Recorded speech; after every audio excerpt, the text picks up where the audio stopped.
Assalamualaikum warahmatullahi wabarakatuh. Perkenalkan, saya Abdullah Fauzi Fahrudin,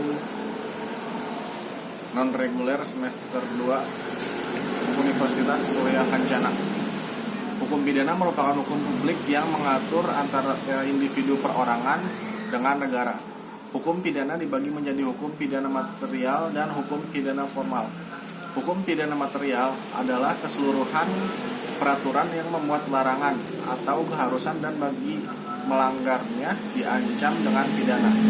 Hukum pidana formal adalah keseluruhan yang memuat hak atau cara-cara negara untuk memberikan pemindanaan terhadap orang-orang yang melakukan tindak pidana. Fungsi hukum pidana adalah mengatur hidup masyarakat dan fungsi khususnya untuk melindungi kepentingan hukum terhadap perbuatan yang memperkosanya dengan memberikan sanksi yang sifatnya lebih tajam dibandingkan cabang hukum lainnya. Sanksi merupakan obat terakhir untuk menghukum orang yang bersalah. Sumber hukum pidana adalah 1. WVSMI berlaku mulai 1 Januari 1918. 2. Peraturan lain di luar hukum KUHP seperti Undang-Undang Tindak Pidana Korupsi. 3. Memori Penjelasan Hukum KUHP.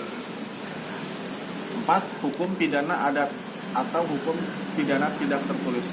Pembagian KUHP adalah bersifat umum, berlaku untuk seluruh lapangan hukum pidana baik yang berpendapat dalam KUHP maupun di luar KUHP.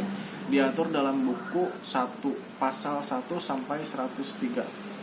Bagian bersifat khusus mengatur perbuatan yang dapat dipidana dan disertai dengan sanksi bagi yang melanggar diatur dalam buku 3 pasal 489 sampai 569 tentang pelanggaran.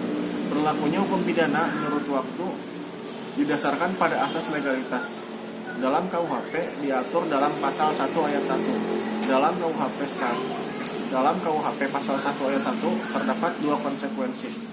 1. Tindak pidana yang dirumuskan terlebih dahulu dalam rumusan undang-undang.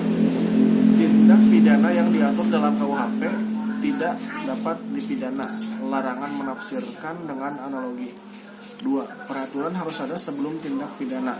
Tidak boleh berlaku surut, menjamin individu dari kesenangan penguasa. Sanksi pidana berupa paksaan. Alasan istilah tindak pidana lebih banyak digunakan adalah hampir semua perundang-undangan, instansi, dan aparat penegak hukum, serta mahasiswa menggunakan istilah tindak pidana. Tindak pidana adalah perbuatan melanggar hukum yang dapat dipidana. Unsur-unsur tindak pidana terbagi menjadi 2. 1. Unsur objektif, diantaranya perbuatan atau kelakuan orang dalam hal berbuat atau tidak berbuat akibat yang menjadi syarat mutlak dari delik. Unsur melawan hukum, unsur yang memberatkan, dan unsur tambahan yang menentukan tindak pidana. 2. Unsur subjektif, diantaranya kesengajaan, maksudnya adalah pelaku mampu membayangkan apa yang akan terjadi setelah melakukan tindak pidana umum, tetap melakukannya.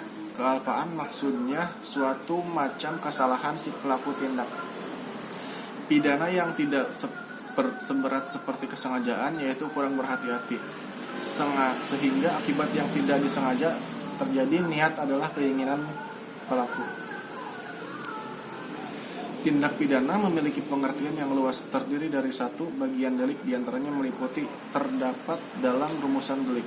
Penuntut umum harus mencantumkan dalam surat dakwaan, harus dibuktikan di pengadilan. Apabila tidak terbukti, hakim harus membebaskan terdakwa. 2. Elemen atau unsur, tidak terdapat dalam rumusan delik. Hal yang terdapat dipertanggungjawabkan sesuatu tindakan atau sesuatu akibat terhadap pelakunya.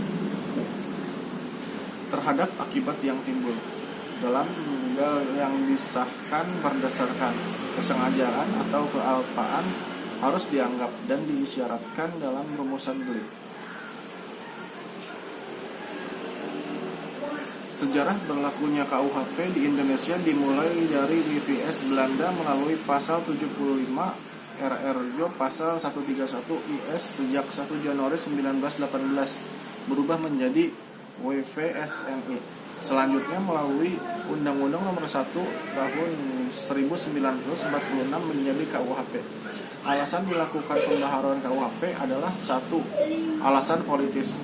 dilandasi oleh pemikiran bahwa suatu negara merdeka harus mempunyai hukum sendiri yang bersifat nasional demi kebanggaan nasional.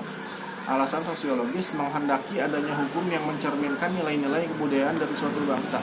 Alasan praktis antara lain bersumber pada kenyataan bahwa biasanya bekas-bekas negara jajahan mewarisi hukum yang menjajahnya dengan bahasa aslinya yang kemudian banyak tidak dipahami oleh generasi muda dari negara yang merdeka tersebut. 4. Alasan adaptif, artinya sebisa mungkin hukum tersebut sesuai dengan perkembangan zaman suatu negara. Metode yang digunakan dalam pembaharuan KUHP adalah satu, evolusi. Artinya pembaharuan dilakukan dengan cara menyelipkan pasal-pasal baru dalam KUHP. 2. Kompromis, artinya pembaharuan yang dilakukan dengan cara menambah, menyelipkan bab baru dalam KUHP. 3. Global, artinya pembaharuan yang dilakukan secara keseluruhan. Periodisasi pembaharuan KUHP secara kronologis perubahan, penambahan dan pembaharuan undang-undang hukum pidana telah dilakukan terhadap beberapa peraturan atau undang-undang, diantaranya Undang-Undang Nomor 1 Tahun 1946, Undang-Undang Nomor 20 Tahun 1946, Undang-Undang Nomor 7 Tahun 1955, Undang-Undang Nomor 1 Tahun 1960, Undang-Undang Nomor 7 Tahun 1974, Undang-Undang Nomor 27 Tahun 1999, Undang-Undang Nomor 31 Tahun 1999, dan Undang-Undang Nomor 20 Tahun 2000. Sekian dari saya. Assalamualaikum warahmatullahi wabarakatuh.